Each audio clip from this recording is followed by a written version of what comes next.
elle est primordiale.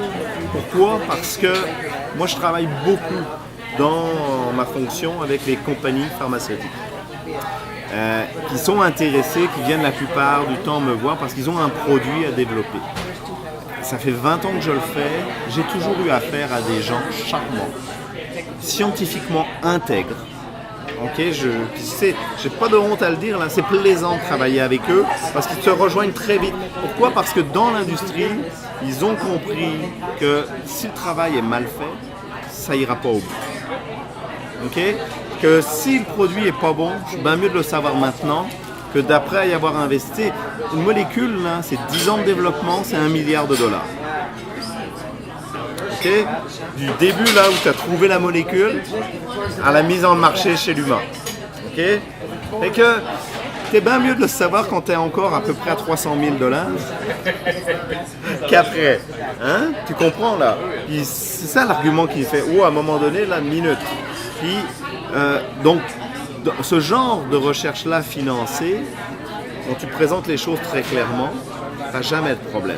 C'est juste que toi, en tant que prof, tu dois l'intégrer de manière où tu le sais que si les résultats sont négatifs, malheureusement, c'est un gros débat qui a émergé ces 3 dernières années dans les publications. La publication d'actes de résultats négatifs est très, très difficile. Là, on commence à sentir que c'est important aussi de le savoir quand ça ne marche pas. Ça évitera qu'on le répète puis qu'on soit 10 à tester la même chose alors toi, tu as déjà trouvé que ça ne marche pas. Tu vois? Mais c'est tout nouveau là, ça va prendre encore du temps.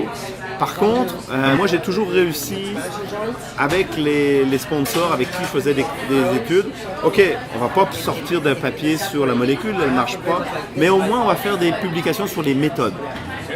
Donc on conçoit toujours nos essais avec un design qui permet de valider les méthodes d'évaluation et qui permet à ce moment-là à nos étudiants d'aller chercher des publications pour leur permettre d'avancer dans le programme.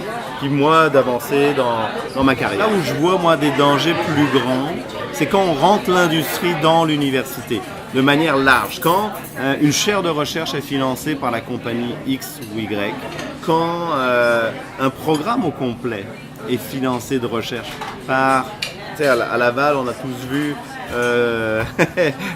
certaines études sur les minéraux qui laissent beaucoup de questions. Donc ce côté-là, là j'ai beaucoup plus de difficultés parce que veux pas, tu vas le sentir, ça va t'orienter dans ton axe de recherche. Okay?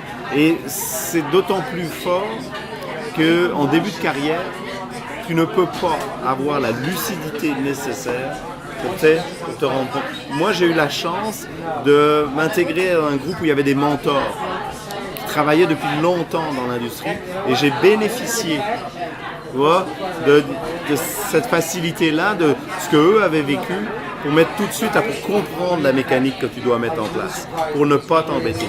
C'est l'image que tu donnes parce que là, tu vas imprégner toutes les cohortes d'étudiants qui sortent, tous les futurs professionnels. Ah, je la connais. Et voilà, ou le pavillon X ou Y, ou la chaire de recherche, comme ça.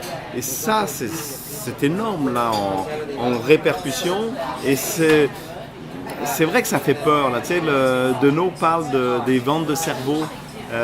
Justement ça j'ai beaucoup aimé quand il fait le parallèle entre ce qu'a fait TF1 en vendant les parts de marché avec la publicité à tout va à la télé, puis nous là ce qu'on est en train de faire dans nos universités, il a même directement mis en cause notre recteur là-dedans. Puis oui, je pense que Guy Breton est fermement convaincu là que pour lui il n'a pas le choix.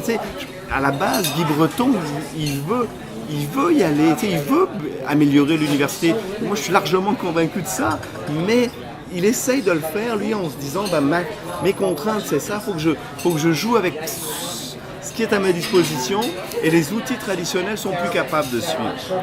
Donc, il est pris avec ça et c'est pas évident.